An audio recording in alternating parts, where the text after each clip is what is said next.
Issus de tout horizon et de toute tradition, ces hommes et ces femmes en quête de sagesse ou tout simplement inspirés partagent avec nous leur parcours de vie et nous donnent des pistes pour grandir en humanité.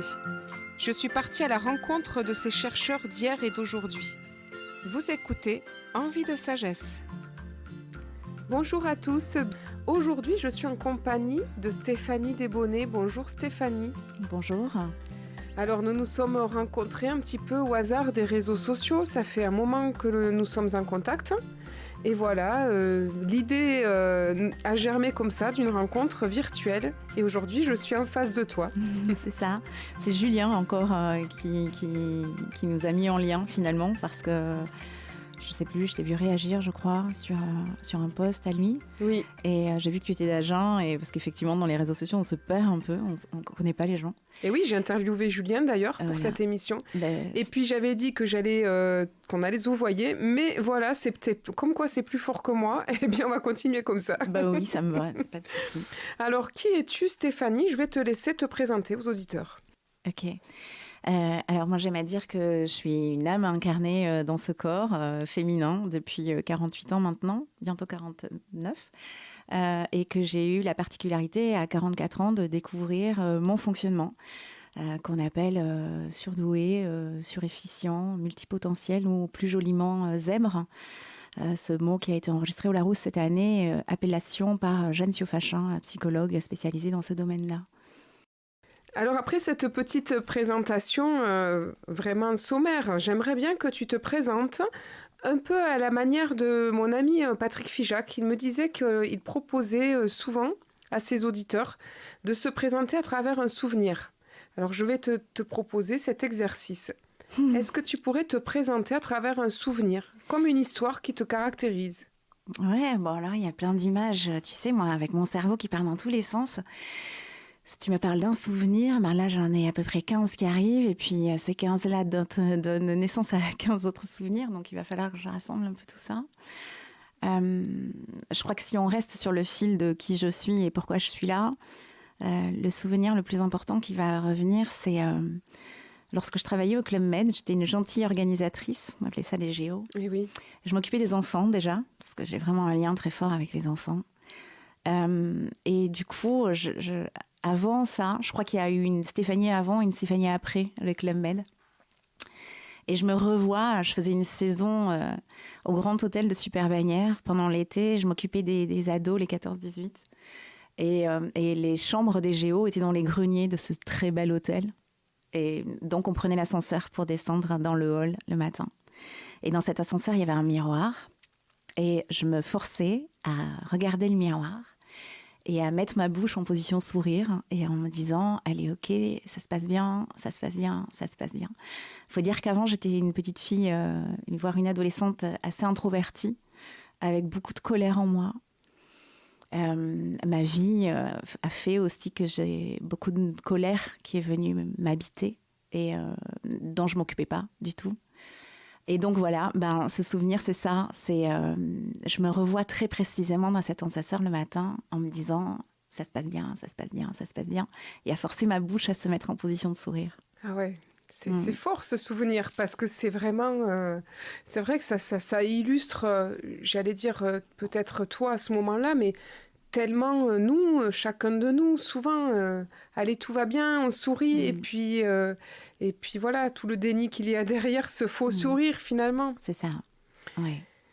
Et alors, en 2016, donc, il y a eu un autre événement qui va te faire prendre un virage, comme tu l'as dit tout à l'heure, à 360 degrés. Quel est cet événement ? Alors, le principal événement, c'est la découverte du fonctionnement de mon fils qui, à ce moment-là, a 4 ans et demi. Alors, il avait déjà eu un premier bilan à 2 ans et demi parce qu'on avait été interpellés par la crèche. Donc, on est à Agen. Et la crèche m'appelle en me disant « Écoutez, il faudrait qu'on vous parle un petit peu de votre petit garçon. » Parce qu'il présente un fonctionnement d'un petit garçon d'à peu près 1 an de plus que son âge. Ok.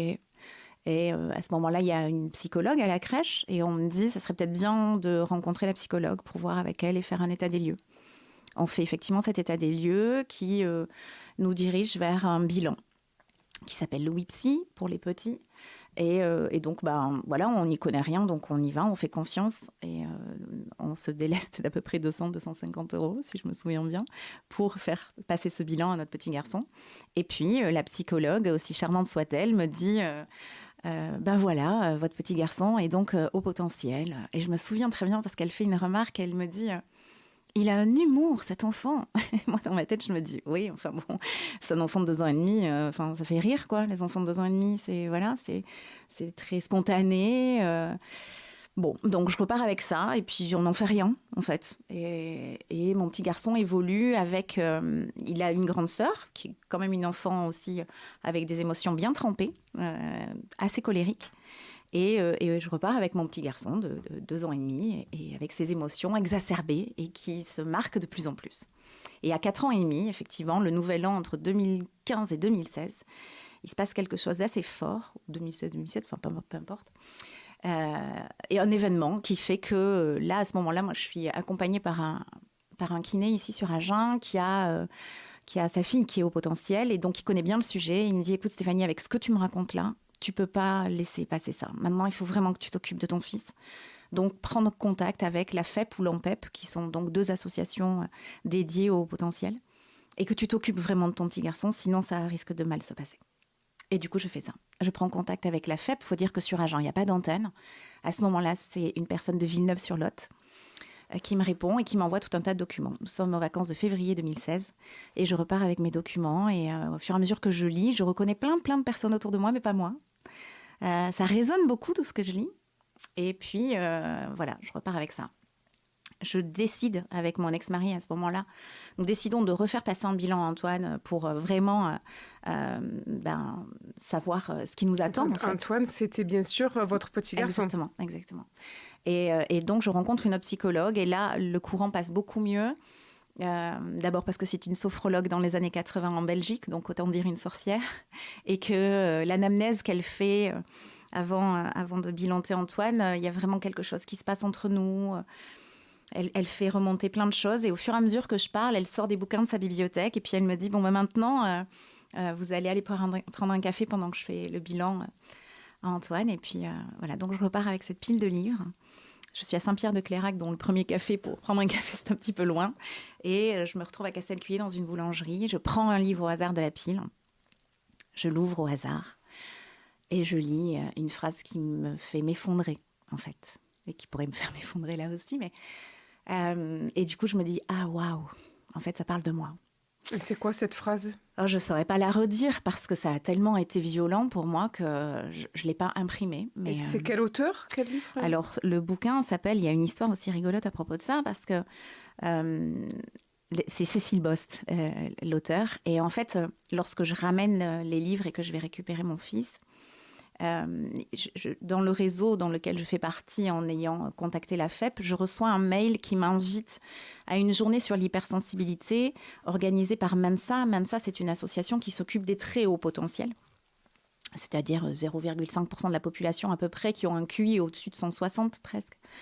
Et du coup, je m'étais inscrite à cette journée sans savoir. C'était le lendemain, c'était le 2 avril 2016. Et je vais sur Bordeaux. Et en fait, Cécile Bost est dans la salle. Et je me retrouve avec tout un tas de conférenciers, auteurs, Ariel Ada, Monique de Kermadec. Alors, ces noms ne vont parler qu'à ceux qui connaissent le sujet, mais Fabrice Michaud, donc Cécile Bost. Et en fait, ça commence à 9h, ça se termine à 16h. Et de 9h à 16h, dans cet amphithéâtre qui regroupe à peu près 500 personnes, j'ai l'impression qu'on ne parle que de moi. Et je ressors de là en me disant « Waouh, j'ai pris un tsunami dans la gueule ». Du coup, c'est assez violent et je me suis rendu compte là, au cours de l'été, là, c'est assez récent, qu'en fait, je réussissais enfin à retenir le nom en entier du livre. Du coup, je vais pouvoir répondre à ta question. L'ouvrage de Cécile Bost s'appelle, depuis il a changé de nom, mais la première édition s'appelle « Différences et souffrances de l'adulte surdoué ». Je n'ai pas réussi à retenir ce nom jusqu'à il y a très peu de temps. Je disais, lorsqu'on m'interrogeait, je ne sais pas, ça s'appelle Différence et je ne sais pas quoi de l'adulte surdoué. Et en fait, j'ai réalisé que j'arrivais à retenir le nom parce que ce n'était plus une souffrance pour moi. Et tu vois, on parlait tout à l'heure effectivement du fait que ça pouvait être un cadeau de fonctionner comme ça. Quand on l'accepte et quand on sait ce que ça génère derrière, oui, ça peut être un cadeau. Mais quand on ne sait pas, Pourquoi on fonctionne comme ça? Moi, je dirais que c'est vraiment une grosse souffrance. Ah oui. Alors, quel est le lien entre ce premier souvenir en tant qu'animatrice au Géo, ce souvenir du sourire un peu forcé, et cet événement? Alors, est-ce qu'il y a un lien Ah bah oui, je le vois très très fort, le lien. Tu vois, pourtant, je n'avais pas du tout pensé au lien qu'il pouvait y avoir, mais je le vois très fort parce que lorsqu'on fonctionne avec cette particularité, en termes psychologiques, on parle de faux self, c'est-à-dire des masques que l'on peut se mettre pour justement se fondre dans la masse de cette société, qui ne correspond en rien à notre fonctionnement. Et donc, c'est extrêmement douloureux de vivre en essayant de rentrer dans cette case. J'aime bien me dire, je ne peux pas rentrer dans le moule parce que je suis ni une tarte ni une quiche. Oui, j'aime bien cette expression aussi. Et c'est vraiment ça, en fait. Et plus je travaille sur ce sujet, et plus je me rends compte que dès petit, et puis ce qu'on vit là ne tend pas vers l'amélioration pour les fonctionnements comme ça, parce qu'on veut à tout prix faire rentrer un carré dans un rond. C'est pas possible, hein. Donc ça fait mal. Oui, ça fait très mal. Du coup, voilà, moi j'ai créé le cabinet d'accompagnement pour proposer des outils pour essayer de faire en sorte de rentrer dans une case parce qu'il le faut, même si j'entends déjà des gens dire bah non, on n'est pas obligé d'entrer dans des cases. Non, bien sûr, on n'est pas obligé. Mais pour cette société, voilà, il va falloir, en tout cas pour moi, il me semble que c'est important. Pour vivre heureux, de pouvoir trouver sa place quelque part quand même. Ouais. Alors Jeanne Siaux-Fachan, son livre phare, c'est trop intelligent pour être heureux. Donc je ne sais pas si effectivement, quand on fonctionne comme ça, on peut être vraiment heureux. Mais est-ce que c'est une fin en soi? Je pense que ce qui est important, c'est de trouver des petits bonheurs tout au long de la journée et de faire en sorte d'être dans la gratitude de tout ce qu'on peut vivre au fil de la journée. Et c'est peut-être ça qui va tendre vers une vie heureuse. Oui, tout à fait, oui. Alors, donc, pour résumer pour nos auditeurs, tu as donc découvert il y a quelques années donc, que tu avais un enfant qui avait un haut potentiel, et toi-même, tu t'es découverte à la suite de ça. Donc, c'est quelques années après que toi, tu t'es découverte aussi avec cette casquette, je ne sais pas comment on pourrait dire, ce bonnet, potentiel. Pour Stéphanie Desbonnets. Mais en fait, lorsque j'ai découvert que mon fils fonctionnait comme ça et que j'ai découvert surtout toutes les difficultés que ça pouvait engendrer, parce que la première psychologue m'avait dit voilà, votre fils est au potentiel, bon courage. Donc je me suis dit, je ne peux pas laisser mon enfant dans cette souffrance, parce qu'en fait, il se tapait, il se griffait. Souvent, les enfants comme ça, en fait, c'est la frustration que ça génère d'avoir un cerveau qui va très vite et de ne pas avoir les gestes qui suivent. En tout cas, pour les petits enfants, ça peut être ça. C'est-à-dire que mon fils a parlé pas très tôt. Il a parlé à 2 ans et demi, à peu près, on va dire. Mais il a parlé aussi bien que toi et moi. J'ai envie de dire presque dès le départ. Il n'a jamais utilisé la troisième personne. Les enfants disent Antoine, il veut un bonbon. Lui, c'était je veux un bonbon. Ah oui, donc tout ce qui est babillage, voilà. Les essais de langage qu'on retrouve chez les autres enfants. C'est ça. Tchez lui, ça ne l'était pas. Alors, tous les enfants ne vont pas fonctionner comme ça, mais il va y en avoir qui vont marcher très tôt, mettre des dents très tôt, avoir la propreté très tôt, ou avoir l'ensemble de tout ça aussi. La petite fille que j'ai rencontrée mercredi, elle avait tout, en fait. Elle a marché très tôt, elle a parlé très tôt, elle a eu les dents très tôt, elle a été propre très tôt, et tout de suite pour tout, la nuit, le jour. Voilà, ça peut comment dire, faire la palette de tout, toutes les couleurs, quoi. Donc, lorsque j'ai appris ça, je me suis dit c'était important que j'accompagne mon petit garçon à faire en sorte que ça soit le moins difficile pour lui à vivre. Parce que moi, lorsque je le voyais se griffer ou se taper, c'était vraiment très violent pour moi de voir mon petit garçon réagir comme ça. Et je me suis formée à la sophrologie caïcédienne, sans savoir que ça allait bouleverser ma vie aussi, ce chemin-là. Et c'est au cours d'une sophronisation où je me suis vue au volant de mon camion. Et puis, il y avait plein de choses, en fait. Je pense que le chemin qui m'a amenée à accepter d'aller jusqu'à passer le bilan, pour moi, il s'est fait de manière très subtile, en fait. Je ne l'ai pas réalisé comme ça en me disant « Ok, je fonctionne comme ça aussi, il faut que je passe le bilan pour en être sûre. » Mais je pense que ça a été très subtil parce que ça me faisait très peur. Eh oui, comme une pédagogie de la vie qui, petit à petit, t'a amené à découvrir quand tu étais prête, en fait. C'est ça, et puis il y a encore ce côté « Et si je ne rentre pas là-dedans ?»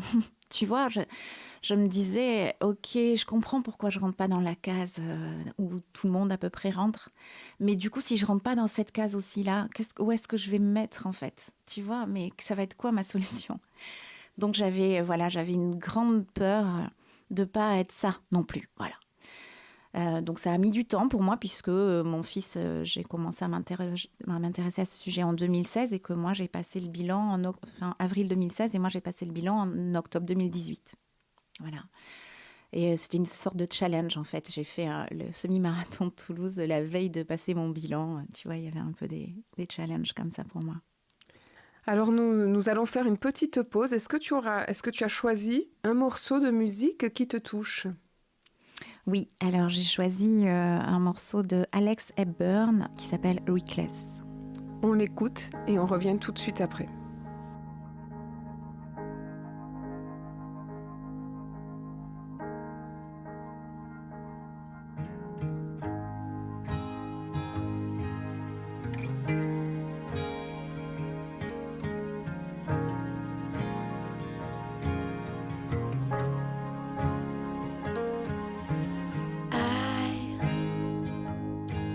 I'm different.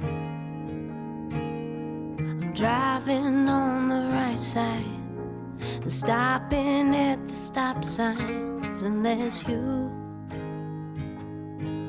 beside me, baby, whispering those words, the ones I don't deserve. It's not easy for me, no, to belong here. I wanna be reckless, I wanna destroy this, I don't wanna regret this, like I done before. I wanna be out there in the middle of nowhere, lies forever, like I was before, like I was before you came.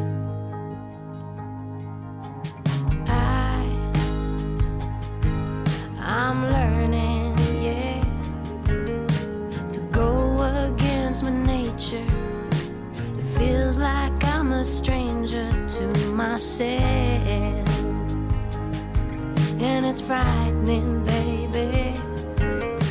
I don't know where I'm heading, but wake me when I get there. It's not easy for me, no, to belong here, to belong here. I wanna be reckless, I wanna destroy this, I don't wanna regret this, like I done before. I wanna be out there in the middle of nowhere, lost forever, like I was before, like I was before you came. Don't feel like punishing myself. I've done my time, and I made a promise to myself, so I might as well be reckless. Oh yeah, I promise you won't regret this, like you done before. Don't wanna be reckless. Don't wanna regret this, like I done before. Don't wanna be out there in the middle of nowhere, lost forever, like I was before, like I was Vous êtes toujours dans l'émission Envie de sagesse et je suis en compagnie de Stéphanie Desbonnets. Stéphanie nous racontait son parcours, sa quête de connaissance d'elle-même à travers son enfant. Donc voilà, il y a son enfant qu'elle a découvert à haut potentiel et puis ensuite elle. Voilà, donc Stéphanie, tu vas peut-être nous parler, on va revenir sur l'événement qui a changé ta vie. Est-ce que tu pourrais nous en parler, de cet événement ? Eh bien, l'événement, donc, c'est la découverte du haut potentiel de mon fils qui m'a mis sur le chemin de cette caractéristique pour moi aussi. C'est en octobre 2018 que j'ai enfin passé le bilan auprès d'une psychologue à Toulouse. Voilà. Oui, et tout à l'heure, tu me disais hors antenne que lorsque tu as découvert, lorsque la psychologue t'a annoncé ça, ça a fait l'effet d'un tsunami. Oui. Oui. Alors, le tsunami, c'était plutôt pendant la conférence Mensa. Lorsque la psychologue m'a dit, au vu des résultats, je peux donc vous dire que vous faites partie de ces 2 à 3% de la population qui présente un fonctionnement de haut potentiel. J'ai vraiment eu l'image d'une boîte de 1000 pièces d'un puzzle qu'on retournait sur la table et qui, à une vitesse absolument fulgurante, se mettait en place. Avec cette sensation d'être au-dessus de mon corps et de voir ma vie prendre son sens, en fait. Tu vois, et de me dire, mais qu'est-ce que je fais avec ça ? Et je me souviens que la psychologue m'a dit, vous savez, vous risquez d'avoir le second effet qui se coule en rentrant chez vous. N'hésitez surtout pas à revenir vers moi. Et si ça ne va pas, revenez. Et souvent, quand on fonctionne comme ça, on ne demande pas d'aide. Voilà, c'est parce qu'on va y arriver tout seul, on est fort. Et puis souvent, on passe notre vie à nous dire qu'on est fort et que ça va toujours. Moi, je fais partie de ces gens à qui on pose la question en disant comment ça va et que je dis ouais, ça va pas trop, ah, mais si ça va aller, toi ça va toujours. Bon, bah alors me pose pas la question.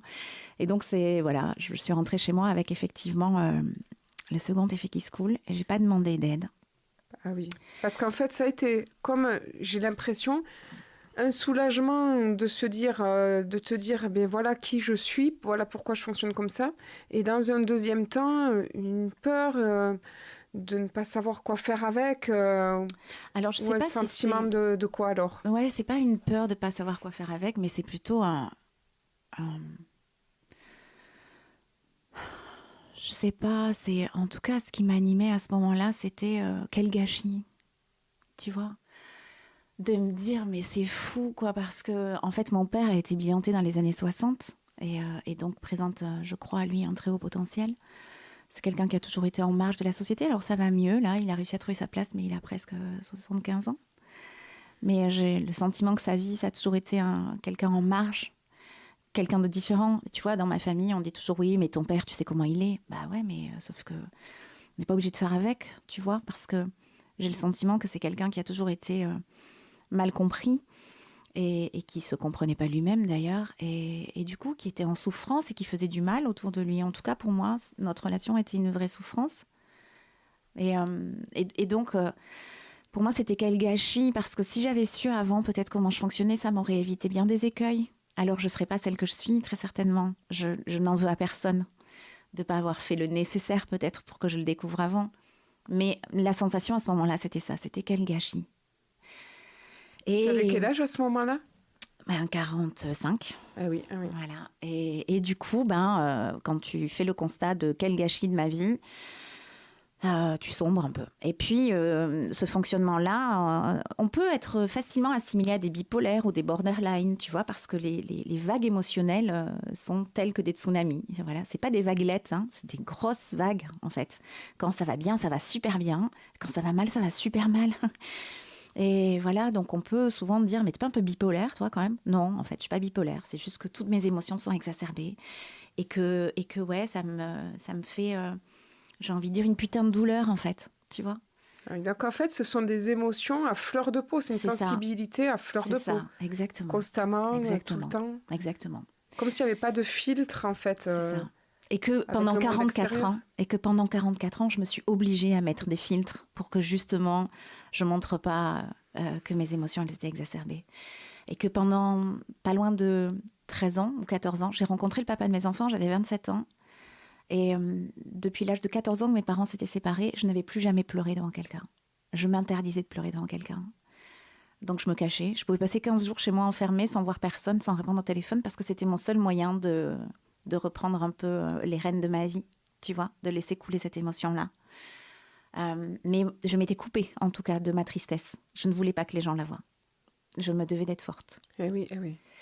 Et maintenant, j'ai réouvert les vannes, hein, donc je peux pleurer. Là, peut-être que je me mettrai à pleurer. Ça va, c'est OK. Et comme je dis souvent aux personnes que je peux accompagner, je remercie chaque jour Pixar de nous avoir offert ce merveilleux cadeau de vice-versa, pour nous faire prendre conscience que, adultes comme enfants, et comme être vivant, puisque le chien aussi a ses émotions, on est tous habités par nos émotions primaires. Et que celle qui régente un peu tout ça, c'est joie. Et effectivement, ce qui nous permet de vivre, voire parfois de survivre, parce que souvent, quand on fonctionne comme ça, on a l'impression de survivre. Eh bien, c'est de se reconnecter à notre joie intérieure. Et ça passe pour moi par la reconnexion de notre enfant intérieur. Oui, ah bah ça, c'est sûr que ça me parle bien. Et donc, c'est la recherche que tu as fait depuis toutes ces années, ces quelques années. C'est cette recherche-là qui t'a apaisée, qui t'a permis de bien vivre maintenant. C'est ça. Avec qui tu es. C'est ça. Alors, en 2016, outre le fait qu'on découvre mon petit garçon au potentiel, et ma fille aussi derrière. Alors, on va pas faire dans le détail, ça serait très long, mais je peux juste faire une parenthèse et dire que pour les filles, ça se voit moins. On bilante plus de petits garçons que de petites filles. En revanche, on bilante plus d'adultes femmes que d'adultes hommes. Parce que les filles, on peut les apparenter à des caméléons. Tu vois, elles se fondent. Alors, elles vont avoir des résultats moyens pour pas trop se faire remarquer. Voilà, on va moins mettre l'accent sur les petites filles qui fonctionnent à haut potentiel. Et donc je perds le fil de ce que je voulais dire. Ça, c'est souvent aussi... Ah oui, l'autre événement. Donc on découvre que mon fils est au potentiel et en même temps mon couple va pas bien du tout. Et donc on se sépare. Et pour moi c'est un énorme échec. Parce que je ne voulais pas ça dans ma vie. Il n'était pas question que je ne réussisse pas là où mes parents avaient échoué. Et je n'imaginais pas que ça allait être un autre tsunami dans ma vie, tu vois ça. Et du coup, j'ai sombré très, très, très, très, très, très bas. Je n'imaginais pas du tout. Et il y avait plein de choses, parce que ce tsunami, il a provoqué un raz-de-marée qui a tout embarqué, ma vie personnelle, ma vie familiale, ma vie professionnelle, parce que j'ai tout arrêté. Ça faisait 9 ans que j'étais dans l'immobilier. J'étais négociatrice et j'adorais ce métier. Et j'ai tout arrêté. J'ai tout arrêté et je me suis dit, quel est le sens de ma vie ? Pourquoi je suis là ? Si tant est qu'on est tous une mission, quelle est la mienne ? Et j'ai compris que la mienne, peut-être qu'elle me changera dans quelques temps, mais c'est en tout cas d'apporter de l'apaisement et d'essayer d'apprivoiser. Enfin, je ne sais pas si c'est juste ce terme, mais ce qui est difficile quand on fonctionne comme ça, c'est justement nos émotions qui nous embarquent et qui nous rendent à fleur de peau, voilà, où tout peut faire mal. Et c'est d'essayer de faire part de mon expérience, de tout ce que j'ai pu récolter comme enseignement, puisque je me suis formée aussi à la méditation de pleine conscience. Je suis allée chez Jeanne Siofachin, essayer de comprendre ce qui se passait dans notre tête, ailleurs que dans la mienne. Et voilà, et d'offrir un peu mes outils aux personnes qui en auraient besoin. Et donc, du coup, tu as eu cette idée de partir avec un camion, sur un petit camion, sur les routes de France. C'est ça. Que tu appelais ton association, ton entreprise, je ne sais pas, l'effet zébré. C'est ça. En fait, il était question avant le confinement que je crée un lieu, la maison de l'hypersensibilité et de la douance ici sur Agen. J'avais acheté un local et puis le confinement est arrivé et ça a bouleversé plein de choses, comme pour plein de gens. Et en fait, je me suis dit, OK, ça va pas se faire. Alors du coup, comment je peux transformer ça ? Et est revenue en moi cette sophronisation où je m'étais vue au volant d'un camion qui se serait appelé le Happy Sophro Truck. Et je me suis dit, OK, c'est ça. Ce confinement, à moi, il me permet de me dire que l'important, c'est de se relier à l'autre et peut-être de revenir au service de proximité. Donc, j'avais à cœur de pouvoir aller proposer de l'aide dans les campagnes, dans les écoles rurales, tu vois. Donc, j'ai créé mon cabinet, effectivement, qui s'appelle l'Effet Zébré, qui était un cabinet itinérant. Et en fait, depuis... alors, la route, c'était pas du tout au programme, de partir sur les routes de France, c'était pas au programme, mais il s'est passé quelque chose... on va pas rentrer dans l'histoire de ce qu'on vit depuis 2 ans, mais l'idée, c'est ça. C'est-à-dire, je vis pas super bien depuis mars 2020, mes émotions. Je fais en sorte de les vivre au mieux. Et je suis très touchée par ce que l'on impose à vivre aux jeunes, ce que je dirais de 12 à 25 ans. Maintenant, on va réduire l'âge à 5 ans, mais j'ai l'impression qu'on ne me parle pas assez. Alors, j'ai plus la télé depuis 6 ans, j'écoute plus la radio. En tout cas, les grands médias mainstream, j'écoute pas tout ça parce que sinon, je pourrais aller me jeter dans la Garonne direct. Mais j'ai l'impression qu'on ne parle pas suffisamment de cette génération qu'on est en train de sacrifier. L'âge du suicide a baissé à 8 ans. Je ne sais pas si vous vous rendez compte. C'est extrêmement jeune, des enfants qui se suicident à 8 ans. Ouais. Et le mal-être considérable, l'engorgement dans les hôpitaux psychiatriques de ces jeunes qui ne savent que faire. Voilà. Et tout ça, moi, ça me bouleverse. Et je me suis dit, qu'est-ce que je peux faire là? Alors, avec ma fille qui est adolescente aujourd'hui, évidemment, on a des avis divergents sur la situation. Et c'est normal, elle a 14 ans, elle a envie de vivre avec ses amis, elle a envie de vivre sa jeunesse. Donc, mais je me suis dit que c'était important pour moi que je laisse quelque chose, que je laisse ma trace de ça, avec mes ressentis, mon intuition, les fonctionnants à haut potentiel. Monique de Kermadec en parle un peu dans ses ouvrages. Il y a une part de spiritualité plus importante, peut-être ce qu'on peut appeler notre petite voix intérieure ou notre intuition, ou tu vois, je ne sais pas comment tu peux l'appeler, mais ce que je ressens me trompe rarement. Et effectivement, moi, j'ai plutôt un regard assez négatif sur ce qu'on est en train de vivre, même si je suis quelqu'un de très optimiste. Mais je me dis que ces jeunes-là, je ne peux pas les laisser comme ça. Donc, j'avais envie de laisser une trace de ça. Et de ne pas dire, bah oui, tu savais, maman, que ce n'était pas super ce qu'on est en train de vivre et tu n'as rien fait. Si, j'ai fait. J'ai fait, mais à la hauteur de ce que je peux faire. Comme dirait Pierre Rabhi, la petite goutte exactement, ma part de colibri. Du colibri. Ouais, c'est ça. Et du coup, j'ai contacté des gens qui sont importants pour moi.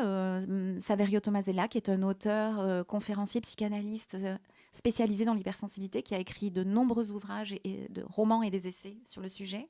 Je l'ai contacté pour savoir si je pouvais aller l'interviewer. J'ai contacté Ghislaine Duboc, qui est une thérapeute chamane. J'ai contacté Marie Mila, qui est une sonothérapeute. J'ai rencontré Jean-Christophe Dulot. Enfin, tout un tas de gens.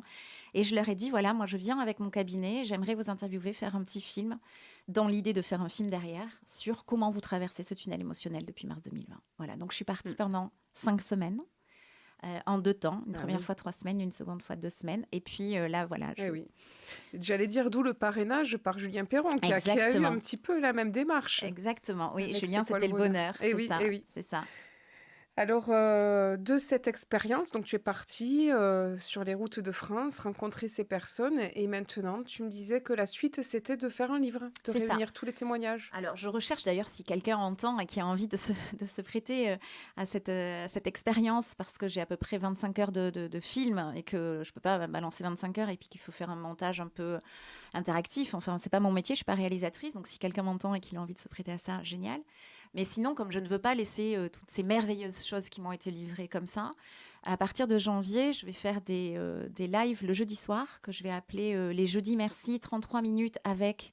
Donc, je vais faire des lives avec toutes les personnes que j'ai rencontrées sur mon chemin. Et le lendemain, sur la page de l'Effet Zébré Facebook, je ferai une double page de présentation de la personne qui a répondu la veille sur Instagram. Il faut vivre avec son temps, avec les réseaux sociaux. Et l'idée, c'est au mois de mai de sortir un livre relié de toutes ces rencontres. Voilà. Ah oui, c'est un super projet. Donc là, maintenant, il est lancé, ce projet. Puis on espère que tu reviendras sur notre antenne pour le présenter. Avec plaisir, avec grand plaisir. Et on te remercie. En tout cas, je te remercie. J'espère que les auditeurs je pense qu'ils ont bien senti le cœur qu'il y avait dans cette émission. Merci. Et on te dit à très bientôt. Merci à toi, Myriam. Merci.